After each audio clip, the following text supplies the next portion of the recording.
How to view free Patreon posts from your favorite creators.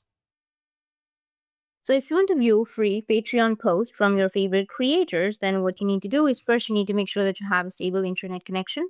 After that, open up your browser, any browser that you're comfortable with. And I'm here with my Chrome browser. You need to go with the three dots, which will be in the top right of your browser, and then go with the settings option. Once you're on your settings, you need to go with privacy and security. After that, you need to go with site settings option. And from the site settings, you need to scroll down. And under the content section, you will have JavaScript. You need to click on that and go and select don't allow sites to use JavaScript. And then go with add, which will be on the right side. And here you need to enter the website, which is www.patreon.com. Once done, you need to go with add, and then you're good to go. So that's how you can view free Patreon posts from your favorite creators. And if you have any questions, feel free to comment below. Thanks for watching.